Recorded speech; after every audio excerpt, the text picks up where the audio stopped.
Programme में आपको खुशामदीद कहते हैं। मैं असदुल्ला खान हूँ। बजट और पेट्रोलियम मसनूआत की कीमतें बढ़ने के असरात जो हैं वो महंगाई की सूरत में आना शुरू हो गए हैं। इंडिपेंडेंट एनालिस्ट कहते हैं कि महंगाई इस वक्त 23 से 25% के दरमियान है और ये बढ़कर 25 से 30% के दरमियान भी जा सकती है, जबकि सरकारी आदाद-ओ-शुमार के मुताबिक 11.7 है और ये 11.5 पर रखा जाना है। तो आने वाले दिनों में जो महंगाई है उसके बढ़ने के इम्कानात ज़्यादा दिखाई देते हैं, क्योंकि पेट्रोल की कीमतें बढ़ने का इंदिया बार बार मिफ्ता इस्माइल साहब ने दिया है और आइंदा दिनों में शायद 15 तारीख को पेट्रोल मज़ीद बढ़ सकता है।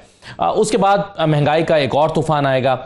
लगता यह है कि इमरान खान साहब ने अपनी जो हिकमत अमली तब्दील की है या तब्दील कर रहे हैं वो भी इसी बुनियाद पर है। वो समझते हैं, कुछ लोगों का ख्याल है कि इमरान खान ये समझते हैं कि अगर आने वाले चंद दिनों में आवाम पर महंगाई का बोझ हुकूमती पॉलिसियों की वजह से आता है तो उसके बाद उनकी तहरीक को सपोर्ट मिल सकती है, इसलिए कुछ अर्सा इंतज़ार करना चाहिए।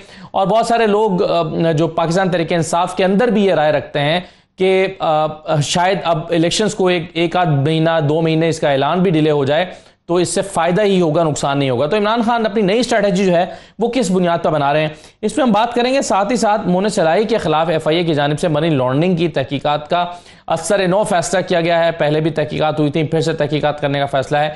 क्या ये इंतकामी कार्रवाई है या ये वक्त की ज़रूरत है? FIA अचानक मोनिस इलाही के खिलाफ कैसे हरकत में आ गई है? इन तमाम चीज़ों पर हम गुफ्तगू करते हैं। मेरे साथ मुजाहिद बरेलवी साहब सीनियर तर्जकार हैं। बहुत शुक्रिया बरेलवी साहब, खुशामदीद। शानदाना गुलजार हमारे साथ मौजूद हैं, रुकन कौमी असम्बली पाकिस्तान तहरीक इंसाफ के साथ आपका ताल्लुक है, बहुत शुक्रिया। कैसर अहमद शेख साहब हमें ज्वाइन करेंगे, रुकन कौमी असम्बली मुस्लिम लीग नून के रहनुमा है। मैं सबसे पहले कैसर शेख साहब, आप इसको कैसे देखते हैं? ये सवाल ये है कि अगर काफ लीग आपके साथ मिल गई होती, आपको सपोर्ट कर रही होती, खासतौर पर मोनिस जो कि बहुत बड़े हामी हैं तहरीक इंसाफ के साथ जाने के, तो फिर भी क्या FIA उनके खिलाफ ऐसे ही मनी लॉन्ड्रिंग की तहकीकात कर रहा होता? बिस्मिल्लाहिर्रहमानिर्रहीम। ये देखिए ना, FIA तो सबके खिलाफ ही तहकीकात करता है, मनी लॉन्ड्रिंग की या कोई भी उसके पास कोई ऐसा जवाब हो तो उसकी तहकीकात करता है। आप हमें क्या कह सकते हैं कि हमारे अपने प्राइम मिनिस्टर और हमारे अपने चीफ मिनिस्टर, उनके खिलाफ तहकीकात हो रही हैं और बाकायदा वो अपीयर हो रहे हैं। अपनी जो भी कोई कार्रवाई होती है बाकायदा अदालत में अपीयर होते हैं। तो अगर मोनिस इलाही इक़्तिदार में रहे हैं और अगर उनके खिलाफ कोई बात आई है और उसकी तहकीकात हो रही है तो इसमें तो कोई ऐसी बात नहीं है। तो एक रूटीन है पाकिस्तान में, तो रूटीन की यानी हर एक के ऊपर कोई ना कोई शक और शुबा किया जाता है और वो तहकीकात की जाती हैं और कार्रवाइयाँ की जाती हैं। तो मैं तो नहीं समझता कि ऐसी कोई नई बात है इसमें या हमारे खिलाफ नहीं हो रही। हमारे भी तो सारे ही जितने लीडर थे उनके खिलाफ तहकीकातें होती रही पिछली हुकूमत ने, और अभी अगर जो हुकूमत में रहे हैं लोग उनके खिलाफ तहकीकात हो रही हैं। तो मैं समझता हूँ ये एक पाकिस्तान में ये ज़रूरी है, हर एक के बारे में पूरी तहकीक होनी चाहिए और जो सही बात हो वो सामने आनी चाहिए। तो ये इंतकामी कार्रवाई नहीं है, आप ये मानते हैं? नहीं, तो आपका क्या ख्याल है कि मियाँ शहबाज शरीफ साहब के खिलाफ जो कार्रवाई हो रही है अभी, या मियाँ हमजा शहबाज के खिलाफ जो कार्रवाई हो रही है वो क्या इंतकामी कार्रवाई है? आप इसको क्या समझें? मुल्क में देखिए FIA जो का इदारा है या जो भी हमारे तहकीकाती इदारे हैं वो तो इस बारे में काफ़ी कार्रवाइयाँ पीछे भी उन्होंने की। शहबाज शरीफ साहब और हमजा तो यही मानते हैं कि ये इंतकामी कार्रवाई है और बार बार वो ये कहते हैं कि हमारे खिलाफ कुछ साबित नहीं हो सका, ये महज केसेस FIA ने इंतकामी कार्रवाई के लिए बनाए हैं और ये पॉलिटिकली ड्रिवन है, इन्फ्लुएंस है। तो ये तो बार बार वो कहते हैं कि FIA ने इंतकामी कार्रवाई कर रहा है हमारे साथ सियासी बुनियादों पर। नहीं, वो तो मैं आपकी बात जो आप कह रहे हैं वो बिल्कुल कहते रहे हैं। मैं तो ये कह रहा हूँ कि आज प्राइम मिनिस्टर हैं, आज वो अगर इनके हाथ में होता कोई कार्रवाई करना या FIA को डायरेक्ट करना तो अपने खिलाफ तहकीकात ख़त्म करवा देते। मैं ये बात कर रहा हूँ, अगर इन्हीं के हाथ में है जो कि आप प्रिज्यूम कर रहे हैं कि शायद हमारी हुकूमत ने ये किया है, तो आप हमारी हुकूमत अपने खिलाफ जो कार्रवाइयाँ हो रही हैं वो इंतकामी जो कार्रवाइयाँ हैं उसको ख़त्म क्यों नहीं करवा देती? आप ये बड़ा सिंपल सा सवाल है ना। तो बेल कंफर्म हो गई है वैसे कल उनकी, शहबाज शरीफ साहब की, और जो FIA की प्रोसिक्यूशन है उसका लबो लहजा बदला हुआ है। उनको जो वो इश्तहारी सॉरी उसके जो जमानत जो आपके वारंट गिरफ्तारी होते हैं, माफ़ कीजिएगा, जो वारंट गिरफ्तारी हैं उसके लिए एड्रेस नहीं मिल रहा है FIA को। ना सलमान शहबाज का एड्रेस मिल रहा है, ना उनको वारंट गिरफ्तारी के लिए मिल रहा है। जो अभी बेचारा वफात पा गया मलिक मकसूद, जिसको आप मकसूद चपरासी कहते हैं, तो उसका एड्रेस नहीं मिल रहा। तो एफआईए की कारकर्दगी तो हमें पिछले कुछ हफ्ते में जब से हुकूमत आई है उसमें नजर आ रहा है कि वो क्या कर रहे हैं। लेकिन ये जो एड्रेस नहीं मिल रहा, कोई कार्रवाई आज से शुरू नहीं है, ये तो पिछली हुकूमत के कई साल चलती रही है। तो इसका मतलब है उस हुकूमत को भी उसका एड्रेस नहीं मिला ना, उस हुकूमत के दौरान जो कार्रवाइयाँ होती रही हैं। तो मैं ये समझता हूँ कि एफआईए को अपना काम करने दें, और जो सही सच बात होगी वही सामने आएगी ना। तो ये कार्रवाइयाँ, मेरा सिर्फ इतना कहना है कि वो तो हर एक के खिलाफ जारी हैं और हो रही हैं, और जो भी इक़्तिदार में रहता है पाकिस्तान में उसके खिलाफ आम तौर पे जो तहकीकाती कार्रवाई होती है, ताकि कोई भी शिकायत उनको मसूल होती है हमारे इदारों को, तो वो अपने तहीं उसका पूरा इंक्वायरी करते हैं, पूरी तहकीकात करते हैं और वो उसको लाते हैं कोर्ट में। तो मैं मुनसिलाई परेशान ना हूं अगर वो ठीक है। तो आप मानते हैं कि ये एफआईए ना तो इंतकामी कार्रवाई शहबाज शरीफ साहब के साथ कर रही है, और एफआईए ना ही कोई इंतकामी कार्रवाई मुनसिलाई के खिलाफ कर रही है, वो अपना प्रोसीजरल वर्क कर रहे हैं। अब मुजाहिद रेलवी साहब, कैसे देखते हैं आप इसको? जी हाँ, मेरे ख्याल में तहकीकात। एक तो ये कि ये जो एफआईए और ये जो आपकी मुकामी एजेंसियां हैं या इदारे हैं ना, ये इनका काम जो होता है हमारे हुक्मरानों के बूट की जो है फीते बांटना हो रहा है। हमेशा बाहर ये लोग बड़े बैठे रहते हैं, जो आईजी और चीफ सेक्रेटरी, सॉरी टू से इस मौके ले आए उन लोगों को जो सरकारी मुलाजिम होते थे, और आप आते ही गवर्नमेंट के आपने देखा कि तमाम सबसे पहले वो एमएनए आता है, एमपी कहता है मेरे इलाके का एसएचओ बदलो, मुझे अपना डीआईजी चाहिए। जो आप जो सुनते हैं ना ये केसों में जो मुलव्विस होते हैं एमएनए एमपीए, उसी तरीके से फिर शहर का कमिश्नर बदलो, आईजी बदलो। पहला काम इनका ये होता, ये नहीं होता कि कौम की खिदमत करो, वोटरों के पास जाओ, उनके मसाइल मालूम करो। और ये वाला कह रहे हैं जनाब, अगर सॉरी टू से मैं बड़ा एहतराम से कहता हूँ, देखिए मैं नहीं मुजाहिद इस तरह आप ना कहें, मुजाहिद साहब ऐसा ना कहें मुझे। नहीं मेरी बात एक फिक्रा, एक आपने इल्जाम लगा दिया ना, आपने इल्जाम लगा दिया ना। मैं ये कहता हूँ कि 29 साल 29, चलो आप बात कर लें, आप बात कर लें, लेकिन इल्जाम तो ना लगाएं, इल्जाम तो ना लगाएं ना। कैसा शेख साहब बात कर लें, फिर आप कर लीजिएगा, फिर आप कर लीजिएगा। प्राइम मिनिस्टर थे, प्राइम मिनिस्टर होते हुए उनके खिलाफ जो केस हुआ, आप कहते हैं गलत है ना, उनके जो हथकड़ी लगी, अडियाला जेल उन्हें भेजा गया, ताहयात उन्हें नाहल किया गया, बेहद की अमेरिका गए उसकी, और वो नाहल होते हुए, सजा याफ्ता होते हुए एक लाठी को वहां पर बैठकर चला रहे हैं। ये मुझे बताइए कि उस वक्त अगर कोई पॉपुलर पॉलिटिकल लीडर होता, जब वो सिटिंग प्राइम मिनिस्टर होता, तो वो उस पार्लियामेंट, उस कोर्ट की, उस पार्लियामेंट की ईंट बजा देता अगर वाकई वो जो है केस गलत होता। लोग आराम से गए, किसी की नसील नहीं फूटी। एक मिसाल और बेशुमार ऐसे केसेस ले सकता हूँ जब जरदारियों को, शरीफों को, इवन इमरान खान को वाकई वो सजाएं हो जाती। क्या सुप्रीम कोर्ट पर हमला नहीं हुआ था? और ये जो आपके मौजूदा प्राइम मिनिस्टर माइक पर लिए खड़े, उन्होंने कहा था ओ जी हमला करने के बाद पंजाब हाउस जाओ और नान कीमा खाओ, जैसे कोई नहीं पकड़ा गया। जस्टिस अनवर असलम जाहिद जैसे पाए का जैसे उन्होंने रिहा कर दिया बेचारे अख्तर भाई, इस केस को जस्टिस कयूम का केस उठाए। ओके चलें, कैसे साहब अब आप कहिए, सर कुछ कहना चाह रहे थे? नहीं मैं तो मुजाहिद साहब बिल्कुल देखो ना, खुल्लम खुल्ला पॉलिटिशियंस के खिलाफ यहाँ जो बातें होती हैं वो सामने को सुनने को भी तैयार नहीं है। लेकिन इन्होंने कहा जो एमएनए एमपी आता है, अब मैं 29 साल से इलेक्शन लड़ रहा हूँ, आप जाके पता करा लीजिए मैंने कभी एक कोई ऑफिसर को ट्रांसफर करवाया हो, या मैंने कोई एक एफआईआर कटवाई हो किसी के खिलाफ, रिकॉर्ड तो मिल जाता है, जाके आप पता करवा लीजिए। तो ऐसे लोगों की भी तो बात करें ना, आप क्यों सारे पॉलिटिशियन को रगेद रहे हैं, और अपने ही मुल्क के जो पॉलिटिशियन हैं जो खिदमत कर रहे हैं, जो दिन रात अपना लगा रहे हैं, उनको भी इसी तरह एक ही लाठी से सबको आंक रहे हैं। आपके पास अगर कोई शवाहिद हैं तो आप पर्टिकुलर बंदे की बात करें। आप कह रहे हैं एमएनए होते हैं, एमपी होते हैं, वो अफसर चेंज करवा लेते हैं, तो मैं तो कह रहा हूं आप रिकॉर्ड मंगवा लीजिए। आज 29 साल थोड़ा अरसा नहीं है मुझे पॉलिटिक्स करते हुए। हम अपना हर चीज छोड़ के, अपना कारोबार छोड़ के, अपनी फैमिली को छोड़ के बंदों के पास जाके वहां यूनिवर्सिटियां अपने इलाकों में बना रहे हैं, कॉलेज बनवा रहे हैं, और तब लोग हमें वोट देते हैं। और आप हर एक को बस पॉलिटिशियंस को ऐसा बना जेनेरिक बात कर रहे हैं, क्या जुर्म करते हैं हम लोग। जी नहीं, जेनरिक बात नहीं करनी चाहिए ना।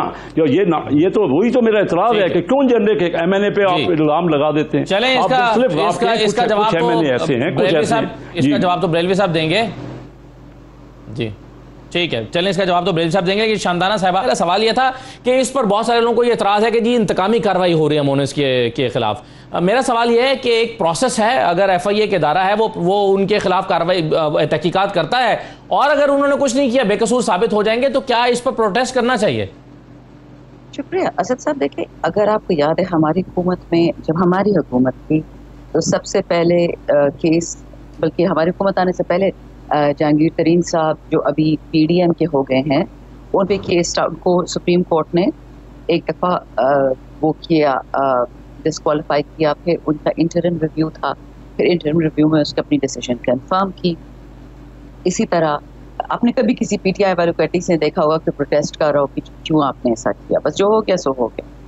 उसके बाद अलीम खान ने उनको उठाया, नैब ने 100 दिन वो नहीं थे, तब वो प्रोविंशियल मिनिस्टर भी थे, वो भी अब पीडीएम के पास चले गए हैं। और जो बातें हमने सुनी है, मेरे पास इसका डायरेक्ट कोई प्रूफ नहीं है, वो जो अलीम खान ने खुद कुछ स्टेटमेंट्स दी हैं, वो ये कह रहे हैं कि हमें वफादारी का इससे बेहतर सिला चाहिए था, यानी जो लीगल प्रोसेस था वो हमारे खिलाफ ना इस्तेमाल होता। इसी तरह जब ये चीनी वाला स्कैंडल आया हमारी हुकूमत ने, और एफआईए ने 3 रिपोर्टें पेश की, और तीनों में जहांगीर तरीन साहब जब गिल्टी पाए गए और जो उन्होंने पीटीआई से दूरी इख्तियार कर ली, तो यही कहा जाता था कि पीटीआई ने उनका साइड नहीं दिया। वो तो उल्टा, मतलब हमारी हुकूमत और हमारे ही लोगों को पकड़ा जा रहा था, तो तब भी उससे कोई खुश नहीं था कि नहीं जी देखिए तो जुल्म हुआ, ये तो आपके बड़े लॉयलिस्ट हैं और इनके साथ खान साहब को खड़ा होना चाहिए था। मसला इस मुल्क में ये है, और अभी जो लेटेस्ट ये नैब का कानून बदला है नेशनल असेंबली ने, पता है वो क्या अमेंडमेंट है? And I am sure Sheikh साहब मेरे साथ इस पर एग्री करेंगे। कुछ लोग, मैं शेख साहब सही कह रहे हैं कि बहुत शरीफ है पीडीएम में, वो पूरी तरह इस वक्त फंसे हुए हैं। कानून जो नैब का पास हुआ है वो ये है कि जो 10 करोड़ से कम की चोरी होगी उस केस को केस नहीं समझा जाएगा, या इस तरह की एक शिक पास गई है। तो अगर देखिए पाकिस्तान एक पाकिस्तान है, दो नहीं है, 2 किस्म के कानून मालदार और गरीब के लिए नहीं, तो चाहिए मेरे और आप पे भी माफ हो जाए कि अगर हम कहीं से चोरी करें, किसी बैंक में नौकरी करें, किसी प्रोजेक्ट में से 10 करोड़ से कम से खा जाए, तो फिर सिविलियंस पे ये क्यों है? फिर सिर्फ मालदारों के लिए कानून क्यों है? अच्छा, ओवरसीज पाकिस्तानी पे कहा जा रहा है कि उन पर टैक्स आयद किया जाएगा, ये जो बजट प्रेजेंट हुआ है, और उनका वोट हटाने का हक ले लिया गया, उनसे वोट देने का हक उनसे ले लिया, और कहा यह जा रहा है कि एक्चुअली मैकेनिज्म नहीं था, हमने वोट का हक नहीं लिया, जब तक हमने इसको सस्पेंड कर दिया, जब तक ये तरीका नहीं होगा तो ये वोट नहीं देंगे। तो फिर आप ये भी तो सस्पेंड कर लें ना कि आप उनसे जब रेमिटेंस लेते हैं पाकिस्तान में, उनका डॉलर उनका पाउंड लेते हैं। Long and short is the following, मैं नहीं समझती कि जब कोई लीगल कार्रवाई हो उसको आप हमेशा एक नजर से देखें, लेकिन इसमें भी जरा फर्क है। आप जब एक कैंसर शुदा औरत को, राना सनाउल्लाह रात को उसके घर से उठाता है, फिर सुबह को उसकी गाड़ी तोड़ता है गुल्लू बटू से 10 बंदे, फिर उसको पे एंटी टेररिज्म कोर्ट में केस करते हैं क्योंकि उसका गुनाह था कि वो उसी टूटी हुई गाड़ी में ड्राइव करके, डॉक्टर यास्मीन राशिद साहिबा की बात करें, इस्लामाबाद पहुंचती है। तो ये है, ये जरूर है कार्रवाई, और ये गलत है। जी बिल्कुल सही है। कैसे शेख साहब बताएंगे कि क्या ये भी सियासी कार्रवाई नहीं है? इसको वो कैसे देखते हैं? बहरहाल मैं एक ब्रेक लेता हूं, ब्रेक के बाद वापस आ गए इमरान खान की नई जो पॉलिटिकल स्ट्रैटेजी है उस पर भी बात करते हैं ब्रेक के बाद।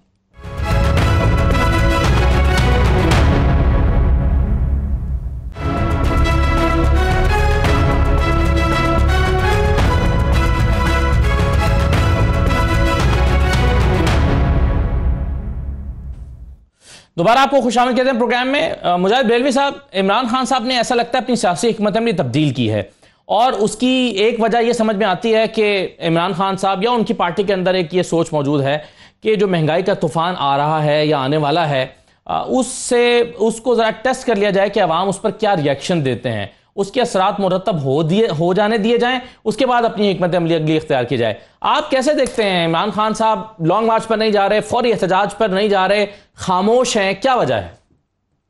देखिए, एक तो मैं इंतहाई मैं आवाज से पहचान नहीं सका। कैसा रहा शेख साहब? कि मेरे इंतहाई मोहतरम मोअज़्ज़िज़, बहुत ही एहतराम का रिश्ता कैसर शेख साहब मौजूद थे, और मैंने बिल्कुल ही बड़ी ज्यादती की, और कि यानी सियासत से हटकर, यानी वो मैंने कहा ना, बड़ा खास रिश्ता रहा है शेख साहब को इल्म है, तो वो जो मैंने उनको रोका या बुलंद आवाज से बात की, उसकी शेख साहब मेरी मादत कबूल कीजिएगा।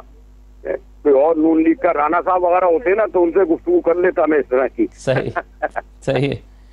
शेख साहब सुना है? शेख साहब सुन रहे नहीं? शेख साहब से मैं अभी लेता हूं सर, आप वो जरा लाइन डिस्कनेक्ट हुई है इन द मीनवाइल। खैर मैं बता दूंगा जी जी जी नहीं, मेरे साथ लेकिन एक तो बात ये है ना, आप जो मालूम कर रहे हैं, ये जो आपने कहा कि इमरान खान, जरा देखिए जी, इमरान खान साहब ने जो हाई बिल्डअप की थी, अव्वल तो देखिए पहली गलती तो उनसे यही हुई कि जब वो अपनी मेजॉरिटी खो चुके थे, यानी 22 अरकान मुनहरिफ हो चुके थे, उन्हें छोड़ चुके थे, और उसके बाद वो एक एक जो है पार्टियों के पास गए, जिस तरह आपको इल्म है, 1 वोट के लिए और 2 वोट के लिए और 4 वोट के लिए, और उसके बाद जो उनकी बड़ी सियासी मानों में कहता हूँ रसवाई की, क्योंकि जब उन्हें पता चल गया था कि जो जिस साजिश का वो जिक्र कर रहे हैं और जो लोग कर रहे हैं वो उन्हें नहीं छोड़ेंगे, और फिर वो जो मैंने कहा ना कि जो इख्तियार से जिस तरह खासा महरूमों से बेहतर ये था कि वो नया मैंडेट लेते, रिजाइन देते तो इलेक्शन करने की पोजीशन में भी होते। अब जब इमरान खान साहब ने दोबारा जो है बिल्ड किया 21 मार्च का जो है कि जनाब मैं सॉरी ये जो उन्होंने कॉल दी जो है लॉन्ग मार्च की, अब क्या वो ये समझ रहे थे कि खान साहब को जो है बआसानी जो है वो पिशावर से मार्च करते हुए, और जब ये वाली हुकूमत जिसमें राना सनाउल्लाह जैसे लोग मौजूद हैं, उससे भी ज्यादा खौफनाक खतरनाक उनके मुखालिफ मौजूद है, वो उनकी शानदार कोई ये क्या कोई परेड थी जिसको वो सलूट देते। अब इमरान खान साहब, मैं पॉलिटिकल टर्मिनोलॉजी में कहूंगा, एक ट्रैप में आ गए हैं, एक जाल में फंस चुके हैं, और उन्होंने अभी भी उनका, मैं नहीं समझता कि उन्होंने भुट्टो साहब की तरह वो मायूस नहीं हुए हैं, उस कॉल का अभी भी उनको इंतजार है। आप समझ गए होंगे मेरा रजिस्टर का है, जब तक वो 2 कश्तियों में सवार रहेंगे, उनका जो भी पॉलिटिकल स्टेप होगा वो उनके लिए मुश्किलात पैदा करेगा, कोई आसानियां पैदा नहीं करेगा, चाहे माशी मैदान में, सियासी मैदान में, आप जहां भी रख लें। जी कैसर शेख साहब आ गए हैं सर, अगर आप अपना जुमला दोहराना चाहते हैं तो दोहरा लीजिए। मैं तो सब शेख साहब आपके आने से पहले मैं बिल्कुल इन्होंने नहीं बताया, मैंने कहा राना सनाउल्लाह या कोई और होता तो नहीं होता, मेरा शेख साहब से ऐसा रिश्ता है इंतहाई मुअद्दबाना, मैंने आपको रोका टोका, मेरी मादद कबूल कीजिएगा, लाइव कबूल कीजिएगा। मैंने एक भी आपसे मैं कर दूं। सही आप मेरे भाई हैं और मेरा बड़ा ही करीबी रिश्ता है। नहीं, मैंने तो सिर्फ ये कहा कि देखे ना जनरल जी, नहीं मैं आपसे नाराज क्या कैसे बरेलवी साहब, आपका हमारा तो इतना पुराना चल लगा। नहीं सर नहीं जी नहीं सर नहीं बड़ी मेहरबानी, आप मोहब्बत करते हैं। बिल्कुल सही है सर। आप मुझे एक बात बताएं, कैसे शेख साहब अभी शानदाना ये कह रही थी जी सही है, शानदाना गुलजार ये कह रही थी कि आप ये कह रहे हैं कि मोनिस के खिलाफ जो हो रहा है ये इंतकामी कार्रवाई नहीं है, तो जो यास्मीन राशिद के खिलाफ हुआ है क्या वो भी इंतकामी कार्रवाई नहीं थी कि एक बूढ़ी खातून को उनकी गाड़ी पर डंडे बरसाए गए, फिर उन पर दहशतगर्दी का मुकदमा कर दिया गया और वो अदालतों के चक्कर काट रही हैं? क्या ये भी आप समझते हैं कि प्रोसेस के मुताबिक हो रहा है, सही हो रहा है?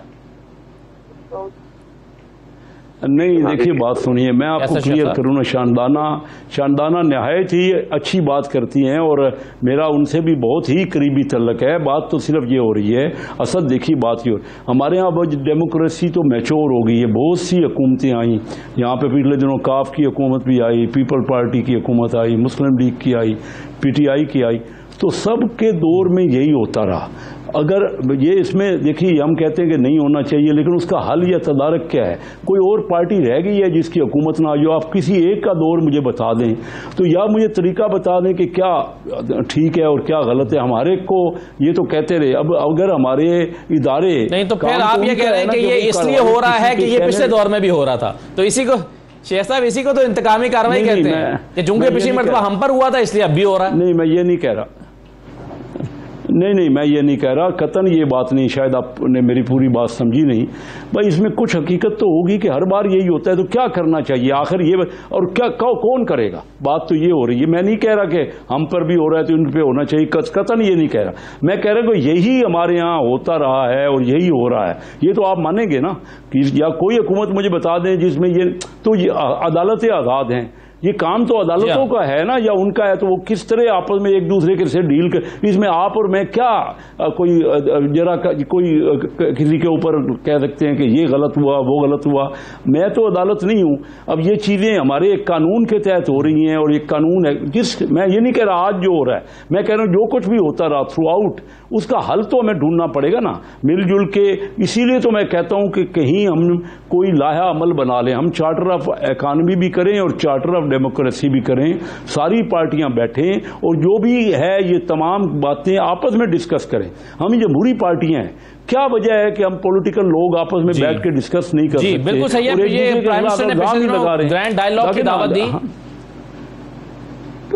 जी, ग्रैंड डायलॉग की दावत दी थी पिछले दिनों प्राइम मिनिस्टर ने, और अभी भी वो ये कहते हैं कि जी हुकूमत को पाकिस्तान तहरीक-ए-इंसाफ को वापस पार्लियामेंट में आना चाहिए। शाहजाना साहिबा, आपकी जमात के अंदर एक स्ट्रॉन्ग ओपिनियन ये मौजूद है, बहुत सारे MNAs खवातीन ये समझती हैं कि पार्लियामेंट में वापस जाना चाहिए। इमरान खान साहब लेकिन नहीं मानते। क्या इस बात का कोई इम्कान मौजूद है कि पार्टी के अंदर जो वॉइसेस हैं वापस पार्लियामेंट में जाने वाली, इमरान खान साहब वो कायल कर लें और आप चले जाएं और ग्रैंड डायलॉग का आगाज कर दें हुकूमत के साथ? असद साहब शुक्रिया। अच्छा है कैसर साहब वापस आके शो में आफ्टर द ब्रेक।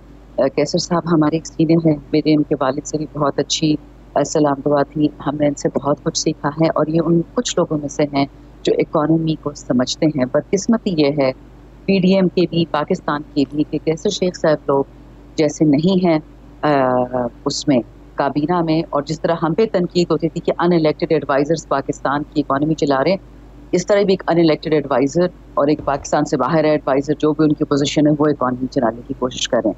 तो अगर आप समझते हैं कि मीसाक मईशत जो वो शहबाज साहब ने पिछली हुकूमत में प्रपोज की थी वो सच्ची थी, माजरत के साथ वो भी एक, मैंने कुछ पूछा था मेरे इक्वली ऑनरेबल और कलीग्स से, नून से और पीपल्स पार्टी से, क्योंकि मैं भी उसमें ज्वाइन करना चाहती थी। मैंने काफ़ी शोज़ पे बात कही है कि जब वो था, जब हमारी हुकूमत की मीसाक मईशत की बात हुई थी, जब एक्चुअली हमने कोशिश की, जब असद उमर साहब फाइनेंस मिनिस्टर थे, तो वो हो नहीं पाया क्योंकि वो एक सिर्फ हवाई बात थी। अब मैं हद तक ये मान सकती हूँ कि PDM चाहती है, बाय द वे कल भी एक पीपल्स पार्टी के एक मेंबर ने खुल के TV पे मेरे साथ शो में थे, उन्होंने कहा कि जी मैं PDM का हिस्सा नहीं हूँ और ना मैं हुकूमत का हिस्सा हूँ। तो मैंने कहा सर जी फिर तो बात ही खत्म हो गई, मैं तो आपसे बात ही नहीं कर सकती, अगर ना हुकूमत का हिस्सा है ना PDM का हिस्सा है, इंडिपेंडेंट तो आप है नहीं, आप पीपल्स पार्टी के टिकट पे आए हैं। बट इंसान फिर हर बात को पुश करता भी नहीं। इशू उस वक्त ये है, ये खान साहब को हटा दिया इस एक्यूजेशन पे कि महंगाई है, ये लोग काम नहीं कर सकते, ये ना तजुर्बाकार हैं, ये इनकी सलाहियत नहीं है और महंगाई हम ख़त्म करेंगे, राइट। अच्छा, इनको किसी ने इनवाइट नहीं किया था टेक ओवर के लिए। टेक ओवर ज़बरदस्ती होता है, ज़ोर से होता है। हमारे 20-25 MNAs खरीद लिए, 20-25 MPs खरीद लिए, एलाइज, ये जो किराए वाले एलाइज होते हैं उनकी, सिवाय डॉक्टर फहमीदा मिर्ज़ा और डॉक्टर ज़ुबैदा जलाल की, जिनकी ज़मीर शुक्र है पहले भी जागा हुआ था और उस वक्त की जगह, वो लोग भी बैठे रहे अपनी जगह पे, अटल हिले नहीं, वो ये स्ट्रेंथ होती है। बाकी तो सारे फसलें बटे रहे, कोई इधर चला गया कोई उधर चला गया, डजंट मैटर। हर बंदा एक वैल्यू के साथ पैदा नहीं होता। और पश्तो में कहावत है कि बेशक गुर्बत या जिस फाइनेंशियल कंडीशन में या जिस घर में पैदा होते हैं वो अल्लाह की तरफ से होता है, लेकिन इज्जत और गैरत अपने हाथ में होती है। तो जिसने दिखानी थी वो तो दिखा दी। और मैं ये भी आपको बता सकती हूँ कैसर शेख साहब ने उस दिन फ्लोर ऑफ द हाउस भी ये कहा, और मुझे बहुत खुशी हुई ये सुन के, ये अभी भी अपने प्रिंसिपल्स पे खड़े हैं कि हमने भी PTI को क्रिटिसाइज किया था एडवाइजर्स पे, अब हमारे एडवाइजर्स क्यों हैं, हमारे पास काबिल लोग, कोई कमी है PDM में। मैं सिर्फ नून की बात नहीं कर रही हूँ, बेसिकली वो ये रहा है। और आपने कल शायद शौकत तरीन साहब की स्टेटमेंट देखी हो कि मुझे बुलाया गया, रजा बाकिर को बुलाया गया, शबर जैदी साहब ने बोला कि मुझे बुलाया था, मैं नहीं गया, हमारी पूरी इकोनॉमिक टीम को बुलाया गया कि जी अभी मिफ्ता साहब को गाइड करें कि क्या करना है। तो फिर अगर हमने मिफ्ता साहब को गाइड करना था, या तो वो PTI में जम हो जाए और या फिर ये हुकूमत आई किस लिए। मैं सिर्फ ये कह रही हूँ कि जो चीज़ बदनीयती पर मबनी हो, अब मैं बताती हूँ हाल क्या होगा, ये आखिरी 30 सेकंड में मेरे जवाब के गौर से सुनिएगा। ये जो कुछ कैलकुलेशंस हो रही थी कि ये हुकूमत आ जाएगी, हम बजट दे देंगे और फिर स्टेबलाइजेशन आएगी, वो झूठ है। स्टेबलाइजेशन नहीं आएगी, और वो इसलिए नहीं आएगी कि जब खान साहब कहते थे कि आलमी महंगाई है और 4 रुपए पेट्रोल में इजाफा होता था, तो बिलावल साहब उनका इस्तीफा मांगते थे, कहते थे PTIMF का ये बजट है। आज मुफ्ती साहब ने खुद बोल दिया कि जी MIF हमारा बजट नहीं मान रही, इसको चेंज करना पड़ेगा। 90 दिन नहीं लगे इनको अपनी ट्यून बदलने में। तो अल्लाह का शुक्र है कि खुदा है और खुदा सच और झूठ का दिखा देता है हमें अंजाम, कि झूठ कौन कह रहा था, सच कौन कह रहा था। लेकिन इससे भी जो ज्यादा खतरनाक बात है इस साल गले की भी दुनिया में कमी होनी है, अगर मिलेगा तो नहायत ही महंगा मिलेगा। पेट्रोलियम मजीद बढ़ेगा, मंकी वायरस दोबारा अब आया है यूरोप में और अमेरिका में। माशाल्लाह अमेरिका और यूरोप दोनों रूस से खरीदारी करें पर छुप छुप के, क्योंकि रूबल्स नहीं देना चाहते तो गैसप्रॉम के साथ अकाउंट्स खोल रहे हैं। अंग्रेज चमड़े के लिए हलाल था, हमारे लिए हराम था। ये महंगाई अभी मजीद बढ़ेगी बिकॉज पेट्रोलियम पाकिस्तान के और दुनिया के हर शोबे को इम्पैक्ट करता है। डिस्ट्रीब्यूशन जिन गाड़ियों में होती है वो पेट्रोल पे चलती है, बिजली पेट्रोल पे चलती है।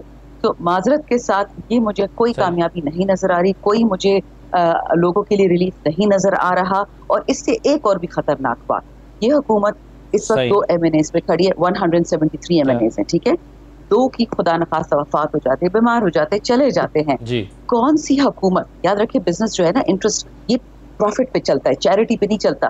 तुर्की हो या रूस हो या चीन हो, वो हमारे जितने भी अच्छे दोस्त हो जाए, आप उन्हें पैसा नहीं देना, क्योंकि उनको पता है कि इतनी अनस्टेबल हुकूमत है, इस लोन को गारंटी कौन देगी। ठीक है, IMF तो आपको $1 बिलियन दे देगा और आपकी दिवालिया से बच जाएंगे, लेकिन जो माशी तबाही आनी है वो सिर्फ एक नई गवर्नमेंट आए, चाहे नून की आए, चाहे पीपल की आए, चाहे हमारी आए, फुल मैंडेट के साथ आए, ताकि दुनिया उन पे बावर करे, तब ये पाकिस्तान ठीक होगा। ये नहीं होगा PDM से जो अभी गवर्नमेंट। ठीक, 3 सवाल आपने शानदाना साहब उठा दिए, तीनों रेलेवेंट हैं कैसर साहब के लिए, क्योंकि वो इकोनॉमिस्ट भी हैं।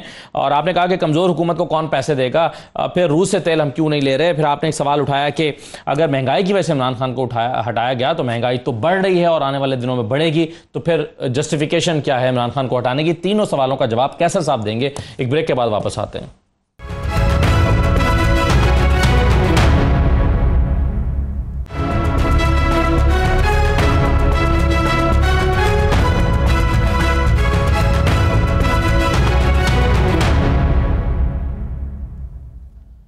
दोबारा खुशामद कहते हैं। कैसे शेख साहब, शानदाना साहबा ने 2-3 सवाल उठाए थे। उन्होंने कहा इमरान खान को आपने महंगाई की वजह से निकाला और यही इल्ज़ाम था उनके ऊपर कि महंगाई बहुत हो गई है। तो महंगाई तो आपके दौर में और बढ़ने जा रही है आने वाले दिनों में, इसको कैसे कंट्रोल करेंगे? और अगर इमरान खान के ऊपर ये इल्ज़ाम था और इसी वजह से निकाला तो फिर आपके पास जस्टिफिकेशन क्या बची? दूसरा, रूस से सस्ता तेल क्यों नहीं ले रहे? और तीसरा उनका सवाल था ये इतनी कमज़ोर हुकूमत जो एक वोट पर खड़ी है, उस पर दुनिया क्यों उसको सपोर्ट करेगी, क्यों पैसे देगी, क्यों लोन्स देगी? जी देखिए, शानदाना का जो बैकग्राउंड है ना, वो खुद रही हैं, कॉमर्स मिनिस्ट्री से कनेक्टेड रही हैं और बहुत अच्छे तरीके से मईशत के बारे में समझती हैं। देखिए मैं आपको बताऊं, हमारा मकसद ये नहीं है कि फ़लाँ पार्टी और फ़लाँ हुकूमत, मसला ये है कि जब तक हम क्रक्स पे नहीं पहुंचेंगे कि वजह क्या है। हुआ क्या हमारे मुल्क में कि शुरू से ही IMF के नुमाइंदे यहाँ पे फाइनेंस मिनिस्टर लगे, मसलन हफीज़ शेख साहब आए, शौकत तरीन साहब आए जो एक बैंकर थे, और उसके बाद अभी मिफ्ता इस्माइल हैं, उन्होंने भी IMF के पास जाके पहले जॉब किया। मेरा मतलब सिर्फ ये है कि जो आईन बनाया था ना जिन्होंने, उनका स्पिरिट क्या था, उन्होंने क्यों सिर्फ नेशनल असेंबली के मेंबरान को पाकिस्तान वज़ारत ख़जाना में। जी मैं तो कह रहा हूं, जब ये इलेक्ट नहीं हो गए तो किसके नुमाइंदे? यहाँ तो हमारे यहाँ नेशनल असेंबली में जो, देखिए ना, मेरी बात पूरी मुकम्मल सुन लीजिएगा कि जो भी आइन बनाने वालों का मकसद क्या था, जब उन्होंने कहा कि कौमी असम्बली के मेंबर बजट बनाएंगे। मेन हमारा जॉब जो है ना, हमारा काम जो है असम्बली का, कौमी असम्बली का, वो बजट के ऊपर डिस्कशन और पाकिस्तान की मईशत के ऊपर सीर हासिल बहस करके उसको तरतीब देना है। तो क्या वजह है कि सेनेट के मेंबरान भी बजट में हिस्सा नहीं लेते? मकसद ये था कि कौमी असम्बली, जिनका लोगों के साथ डायरेक्ट इंटरेक्शन हो, जो इलेक्टेड हो, वही बना। हमारे मुल्क में क्या हुआ, क्यों खराबियां हुई, क्यों महंगाई इमरान खान साहब के भी दौर में हुई और हमारे दौर में भी हो रही है। पिछले 35 साल से कोई 1-1.5 साल नेशनल असेंबली का मेंबर फाइनेंस मिनिस्टर बना है, अदरवाइज तो हफीज शेख साहब आते हैं, जाते हैं, फिर आते हैं, उनको कौन पूछ सकता है कि उन्होंने क्या किया? कोई उनका जवाबदेह हैं? या शौकत तरीन साहब किसी बैंक से आ गए और फिर आज मिफ्ता आ गए? मेरा मतलब सिर्फ ये है कि सबसे बड़ी महंगाई की 2 वजूहत हैं। एक तो हमने छोड़ा था पिछले हुकूमत में 115-16 रुपए डॉलर, जो कि इन्होंने हमें सपोज किया 189। इस दौरान जब डॉलर को आप इतना बढ़ाएंगे तो चीज़ें महंगी होंगी लाजमी। आज इंडिया में तो पेट्रोल या डीजल 230 या 240 के करीब नहीं है ना। अब बताइए कि अगर हमारा आज डॉलर 115 होता तो हमारा भी डीजल आज इस रेट पे तो नहीं होता ना, 150 रुपये होता, 160 रुपये होता। मेरा मतलब सिर्फ ये है कि जब तक, और फिर हम सारा इतना करना कर रहे हैं।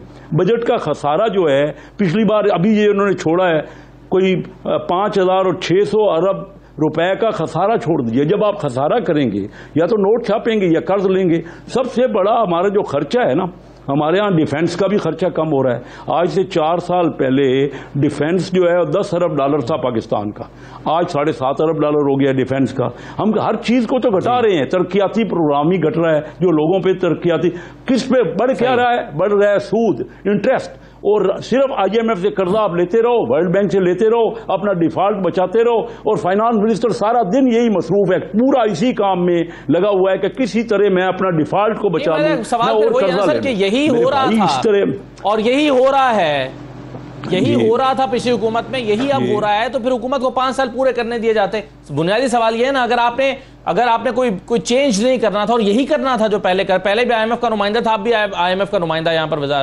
बजट बना रहा है, तो क्या फर्क पड़ेगा?